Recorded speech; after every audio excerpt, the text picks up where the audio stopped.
हरिः ॐ शन्नो मित्रस्यं वरुणः शन्नो भवत्वर्यमा शन्न इन्द्रो बृहस्पतिः शन्नो विष्णुरुक्रमः नमो ब्रह्मणे नमस्ते वायो त्वमेव प्रत्यक्षं ब्रह्मासि त्वामेव प्रत्यक्षं ब्रह्म वदिष्यामि ऋतं वदिष्यामि सत्यं वदिष्यामि तन्मामवतु तद्वक्तारमवतु अवतु माम् अवतु वक्तारम् ఓం శాంతి శాంతి శాంతి. కిందటి వారం మనం చెప్పుకున్నాం how to approach the books అని చెప్పుకున్నాం. మనం అందులో ఒక పారాగ్రాఫ్ చదివి వినిపించి ఎక్స్ప్లెయిన్ చేస్తాను. So we should know how to approach these books. Don't try to remember anything of these books. Begin to live in these books, and unless you lose yourself into these books, having no other work and no other activity in life, unless you thoroughly give yourself up to these books, unless you sacrifice your total lifespan and existence into these books, it is a total waste of time to read these books. So it is not to take something from these books, but it is to give yourself up permanently to these books.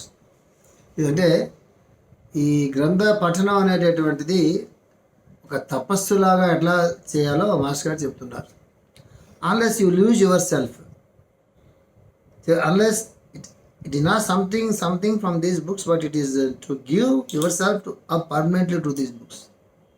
ఇది ఎట్లా ఈ గ్రంథ పఠనం ఉండాలన్నట్లయితే ఒకసారి master గారు లాంటి వాళ్ళ జీవితాలని మనం దగ్గర నుంచి క్లోజ్గా చూసినట్లయితే మనకు తెలుస్తుంది. లేదంటే ఒక్కసారి కొన్ని వేల సంవత్సరాలకు వెనక్కి వెళ్ళి నైమిషారణ్యంలో ఋషులు యజ్ఞాలు చేసుకుంటూ సూతుడు లాంటి వాడిని దగ్గర పెట్టుకుని, వైశాంపాయుడు లాంటి వాడిని దగ్గర పెట్టుకుని ఈ వేదాల గురించి ఉపనిషత్తులు కానీ పురాణాలు కానీ చక్రవర్తుల తాలూకు చరిత్రలు కానీ ఇవన్నీ వాళ్ళు అదే పనిగా వాటిని అధ్యయనం చేసుకుంటూ వింటూ తపస్సు చేసుకుంటూ గడిపినటువంటి ఆ రోజులు కానీ ఇది ఏది గుర్తు చేసుకున్నా ఈ రోజుల్లో అయినా సరే మాస్టర్ గారు లాంటి వాళ్ళ తాలూకు దినచర్య మనం గమనించుకున్న కూడా ఈ పారాగ్రాఫ్ అంతా తెలుస్తుంది. అంటే నేను చూసినటువంటి వాళ్ళు మాస్టర్ గారు అట్లా జీవించారు. ఏం చెప్తున్నారు? We should know how to approach these books. ఈ పుస్తకాలు మనం ఎలాగా అప్రోచ్ కావాలో చెప్తున్నారు. Don't try to remember anything of these books. ఆ పుస్తకాలను విషయాన్ని గుర్తుపెట్టుకోవడం కోసం ప్రయత్నం చేయొచ్చు అని చెప్తున్నారు. Begin to live in these books, and unless you lose yourself into these books, having no other work and no other activity in life, unless you thoroughly give yourself up to these books, unless you sacrifice your total lifespan and existence into these books, it is a total waste of time to read these books. నిన్ను సమర్పించుకోవాల్సిన ఈ పుస్తకాలకి అని చెప్తున్నారు. అంటే మనం అనుకోవచ్చు అనమాట, మిగతా అన్ని పనులు మానేసుకుని ఉదయం మధ్యాహ్నం రాత్రి ఉదయం తెల్లవారుజాము లేచిన తర్వాత అలా పుస్తకాలు చదువుకుంటూనే ఉండాలా అని డౌట్ మీకు రావచ్చు. ఆ రోజుల్లో వాళ్ళకి ఏం పని లేదండి, ఉద్యోగాలు వ్యాపారాలు ఏం లేవు, అరణ్యాల్లో ఉండేవాళ్ళు, తాళపత్ర గ్రంథాల్లో రాసుకుంటూ ఉండేవాళ్ళు, అవి ఎవరో ఒకైనా వివరిస్తుంటే వీళ్ళంతా విని తర్వాత మళ్ళీ తపస్సు చేసుకుంటూ ఉండేవాళ్ళు. మాస్టర్ ముందు పారాగ్రాఫ్లో చెప్పారు, మీకు గుర్తుందా అనుకుంటున్నాను. ఈ పుస్తకాలు చదువుకొని నేర్చుకోవడం గురించి కాకుండా ఆ పుస్తకాల్లో చెప్పిన వాటిని మనం మెడిటేట్ చేయాల్సిన అని చెప్పారు మాస్టర్ గారు. మీకు గుర్తుంది కదా, మనం 2 వీక్స్ కింద చెప్పుకున్నాం. ఏం చెప్పారు మాస్టర్ గారు? ఈ పుస్తకాల్లో ఉండేటటువంటి విషయాన్ని చదువుకుని అర్థం చేసుకోవడం కాకుండా వాటిని మనం మెడిటేట్ చేయాల్సిన అని చెప్పారు. భృగువలిలో మనం చూసినప్పుడు తండ్రి కొడుకు, అది కూడా మనం చెప్పుకున్నాం, కొడుకు తండ్రిని ప్రశ్నలు వేసినప్పుడు తండ్రిని చెప్పింది చాలా బాగుంది, ఒకసారి మళ్ళీ నువ్వు తపస్సు చేయి. మళ్ళీ కొడుకు వచ్చి మళ్ళీ ఇంకొక స్టేట్మెంట్ ఇచ్చినప్పుడు ఇది కూడా చాలా బాగుంది, మళ్ళీ తపస్సు. చివరి కొడుకు అనుమానం వచ్చి నీ ఏం చెప్పినా బాగుంది అంటున్నావు, మళ్ళీ తపస్సు ఏమంటున్నావు, మళ్ళీ నేను కొత్త విషయం చెప్తుంటే అది కూడా బాగుంది అంటున్నావు, ఇది ఏది బాగుంది అని అడుగుతాడు. అన్నీ బాగున్నాయి, తపస్సు మళ్ళీ విషయం తెలుస్తుంది అంట. అట్లాగా ఇక్కడ చదువుకున్న తర్వాత ధ్యానం చేయండి అంటే అర్థం అంటే మనం చెప్పుకున్నాం, మరి రిపీట్ చేస్తున్నాను. ధ్యానం చేయండి అంటే అర్థం ఏంటంటే అందులోని విషయాల్ని అర్థం చేసుకున్న తర్వాత దాన్ని సమన్వయం చేసుకోవాలి, ఆకలింపు చేసుకోవాలి, ఓన్ చేసుకోవాలి, మనలో అది కరగాలి, అది మనగా మారాలి, మనం అదిగా మారాలి. అది పుస్తకం చదువుకునే పద్ధతి అంటే. అందుకే పెద్దలు మనకి ఏం చెప్తారంటే ఒకసారి కూర్చుని ఒక నావెల్ చదువుకుంటున్నట్టుగా ఒక వీక్లీయో మంత్లీయో చదువుకుంటున్నట్టుగా చదువుకుంటూ పోతే పుస్తకాలు అది బుర్రలో నిలబడవు అవి. ఈ రోజుకి 1 పేజెస్ 2 పేజెస్ కన్నా ఎక్కువ చదువుకోని అవసరం లేదు.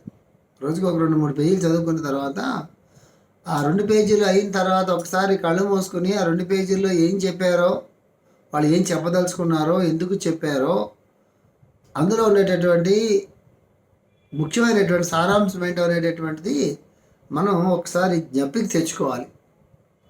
ఇది రీడింగ్ స్కిల్స్లో ఒక స్కిల్ అనడానికి లేదు, ఇది ఆ విధానంలో ఒక విధానం. ఇది స్టూడెంట్స్ కూడా చాలా బాగా చదువుకునే స్టూడెంట్స్ ఏం చేస్తారంటే వాళ్ళు 2-3 పారాగ్రాఫ్లు చదువుకున్న తర్వాత ఒకసారి మనసులో దాన్ని వల్లివేస్తారు. అంటే ఆవు చూడండి, ఎగ్జాంపుల్ చెప్తున్నాను మీకు, లేదా ఒంటి చూడండి.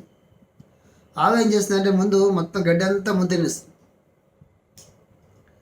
అది పడుకున్నప్పుడు మళ్ళీ పైకి తెచ్చుకుని నెమరి వేస్తుంది. అంటే నమిలి వాళ్ళ మింగి సారం అంతా మింగుతుంది.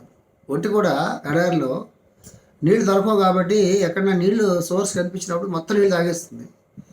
కొంచెం దాహం వేస్తుంది కాబట్టి కొంచెం తెచ్చుకుంటూ ఉంటుందని చెప్పి మనం చెప్తూ ఉంటారు. ఆవు నెమరు వేయటం కానీ అంటారు. స్టూడెంట్స్ కూడా 2-3 పారాగ్రాఫ్స్ అయిన తర్వాత ఒకసారి మనసులో ఆ విషయం అంతా తెచ్చుకుని అవసరమైతే కొన్ని పాయింట్స్ రాసుకుంటారు. రిమైండ్ చేసుకోవడం గురించి క్యాప్షన్స్ పెట్టుకుంటారు, ఆలోచిస్తారు. ఆలోచించిన తర్వాత గుర్తుందంతా రాసుకుంటారు, మళ్ళీ చదువుకుంటే ఎక్కడ మిస్ అయిందో వాళ్ళకి తెలుస్తుంది.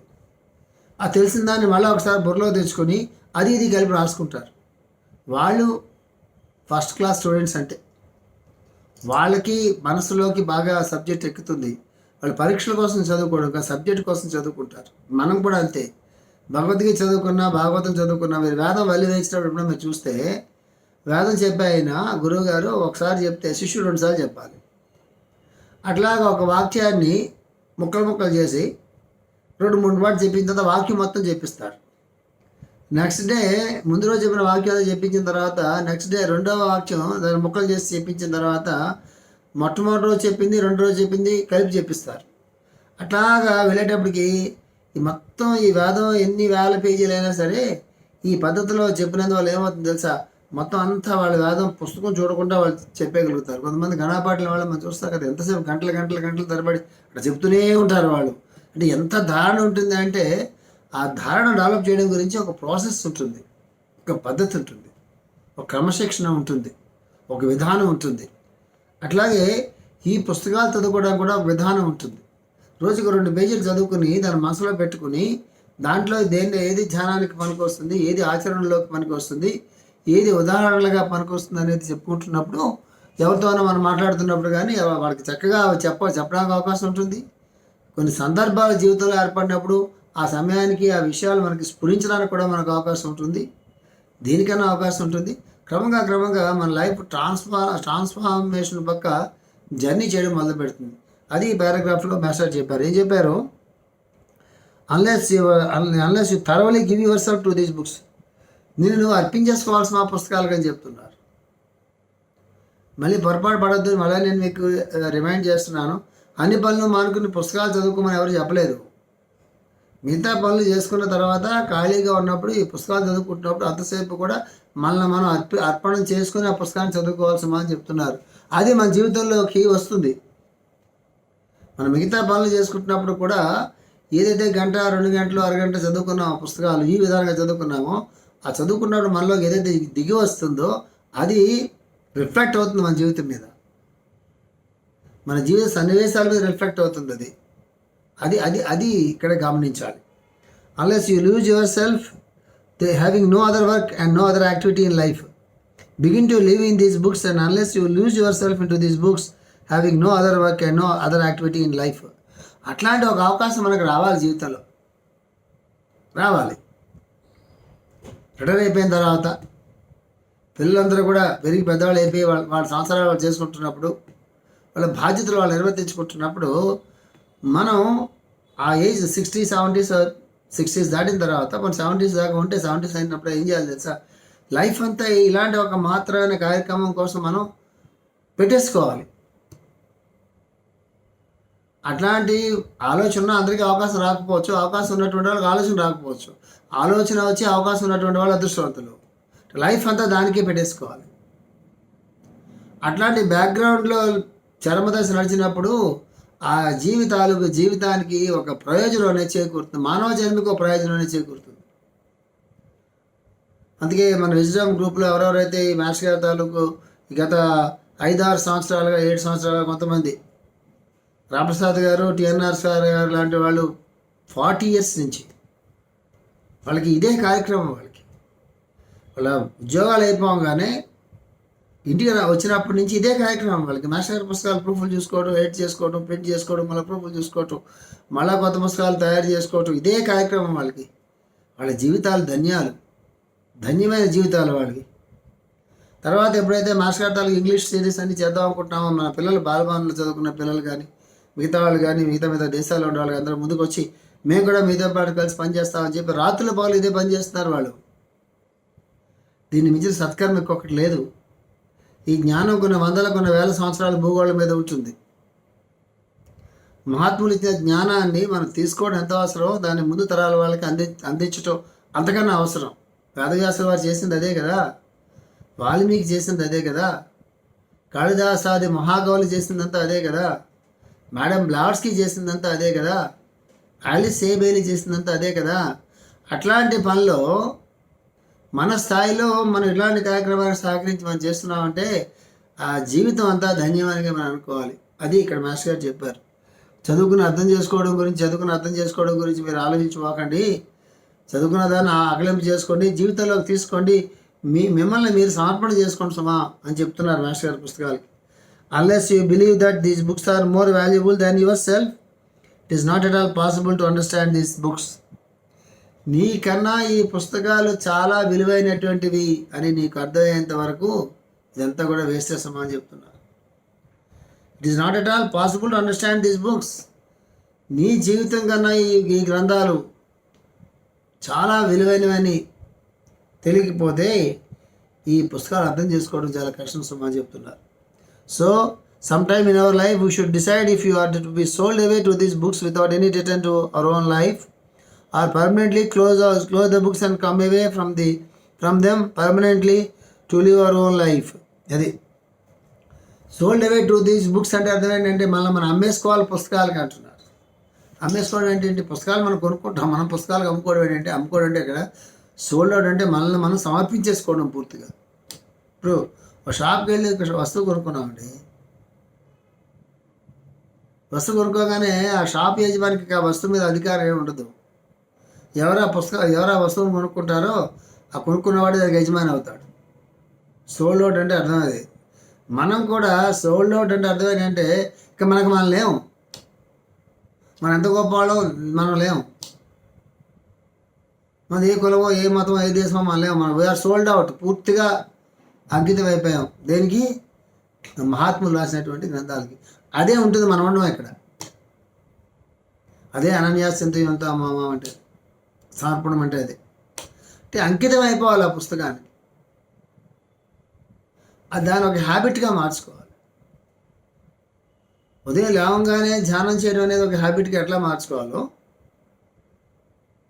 ఉదయం లేవగానే స్నానం చేసిన తర్వాత దీపం పెట్టాలనేది ఎలా హ్యాబిట్గా మార్చుకోవాలో, రాత్రి పడుకోబోయే ముందు ఖచ్చితంగా ఒక 2-3 పేజీలు చదువుకుని పడుకోవాలనేదాన్ని హ్యాబిట్గా చేసుకోవాలి.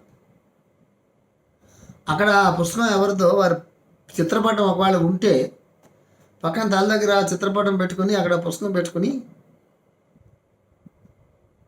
రాత్రి ఆ చిత్రపటానికి అంటే ఆ గ్రంథకర్తకి నమస్కారం పెట్టుకుని తర్వాత ఆ పుస్తకానికి కూడా నమస్కారం పెట్టుకుని తీసుకుని చదువుకున్నాం కూడా భక్తిగా. అంటే పడుకుని చదువుకోవడం లాంటి పనులు చేయకూడదు. చాలా చాలా శ్రద్ధగా చాలామంది పుస్తకాలు పడుకుని చదువుతారు.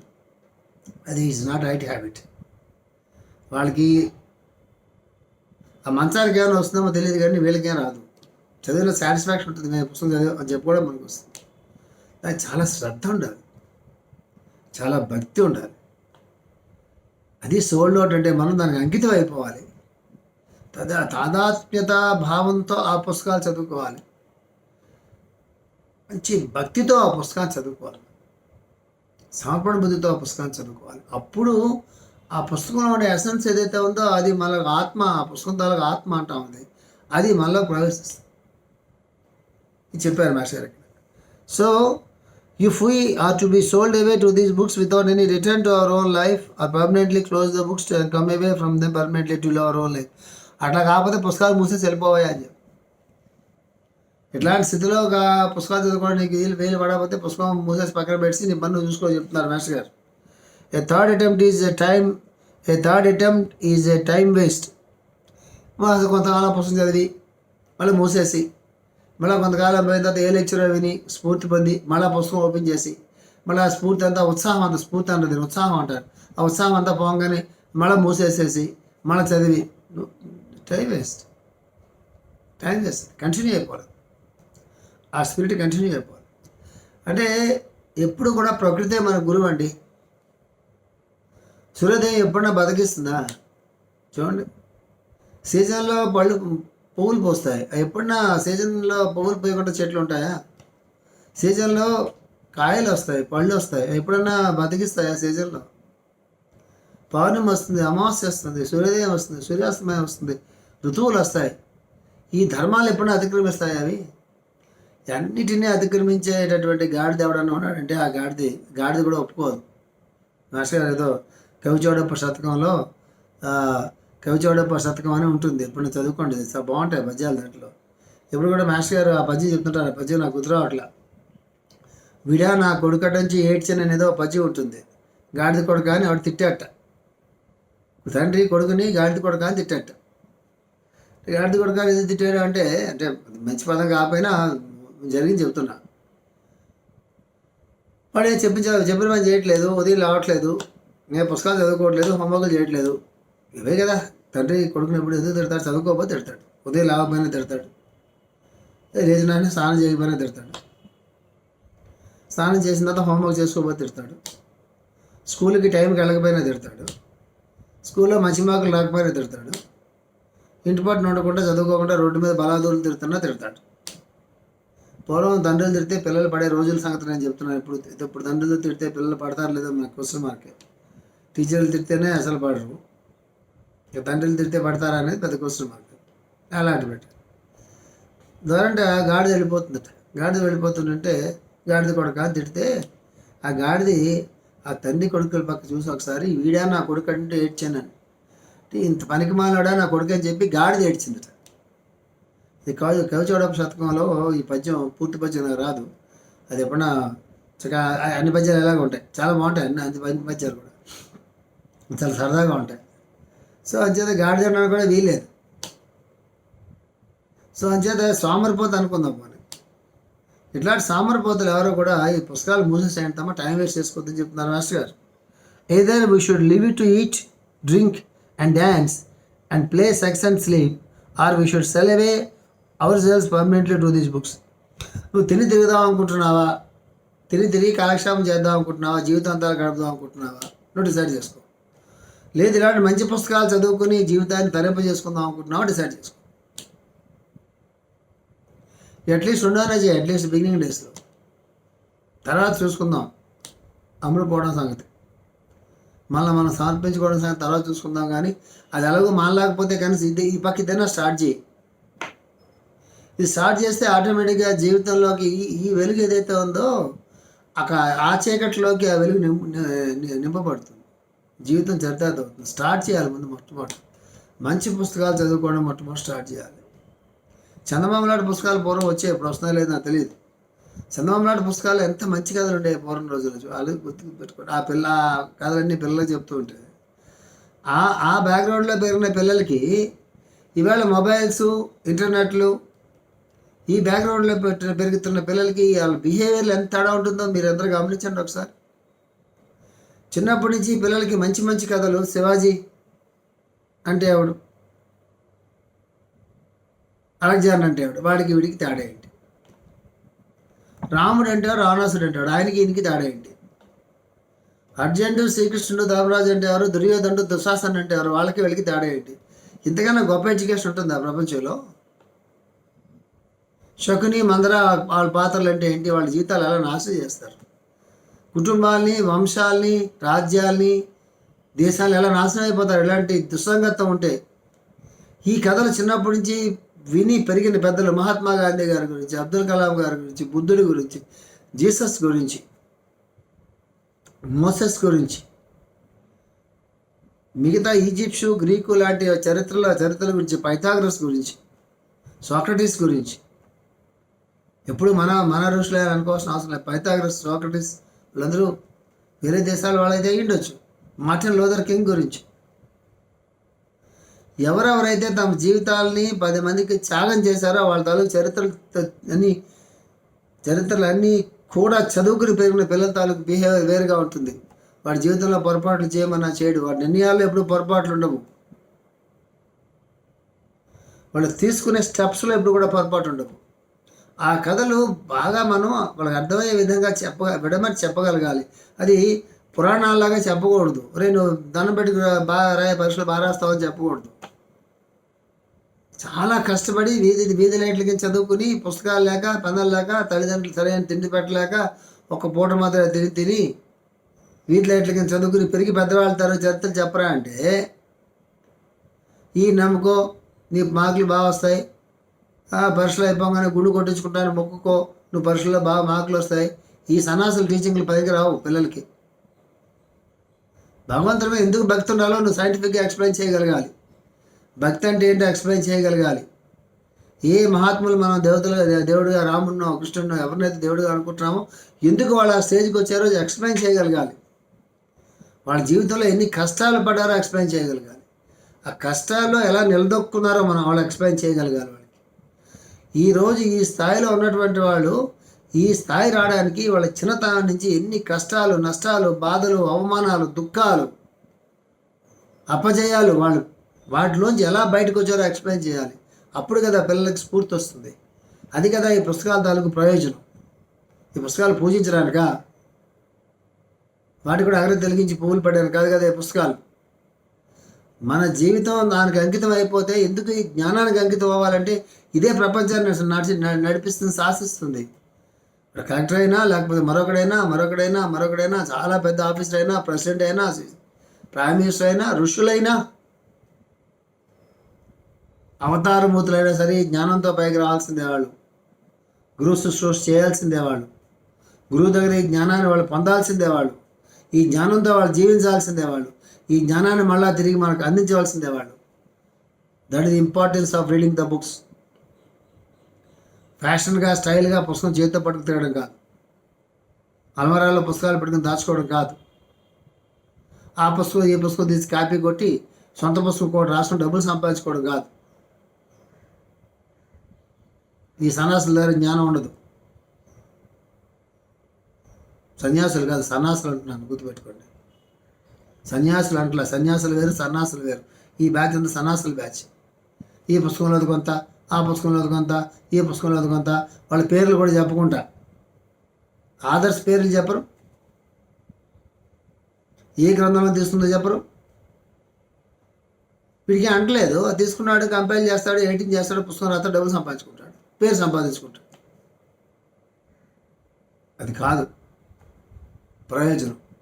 ఇది చెప్తున్నారు మాస్టర్ గారు. Either we should live to eat, drink and dance and play sex and sleep, or we should sell away ourselves permanently to these books. If you are on the borders, we will be wasting all our time and energy falsely calling ourselves students of esoteric schools. This is an undeniable truth and about these books. Esoteric schools-లో గుప్త విద్య సంబంధించినటువంటి, క్రతు విద్య సంబంధించినటువంటి స్కూల్స్లో ఉంటూ కూడా పుస్తకాలు చదువుకోకుండా అట్లా ఉండి మనకేదో తెలుసు అనుకోవడం అంతా కూడా ఒక రకమైనటువంటి భ్రమే సుమ అని చెప్తున్నారు. Now let us come to Brahma's wife Saraswati once again and then we go to the third Shiva and his wife. ఈ బుక్స్ గురించి అయిపోయింది. ఇప్పుడు ఏం చెప్తున్నారు మాస్టర్ గారు? Now let us come to Brahma's wife Saraswati once again and then we go to the third Shiva and his wife. ఈ బ్రహ్మ సరస్వతి గారి దగ్గరికి మళ్ళీ ఒకసారి వద్దాము. అది అయిపోయిన తర్వాత శివుడు పార్వతి గురించి కూడా మనం చెప్పుకుందామని చెప్పి మాస్టర్ గారు చెప్పారు. ఇది ఒక సెపరేట్ టాపిక్ కాబట్టి నేను వచ్చే వారం దీన్ని మనం చెప్పుకుందాం. స్వస్తి ప్రజాభ్య పరిపాలయంతాం న్యాయేన మార్గేణ మహీమహీషాః గోబ్రాహ్మణేభ్యः సోమస్తు నిత్యం లోకాః సమస్తాః సుఖినో భవంతు. ఓం శాంతి శాంతి శాంతి.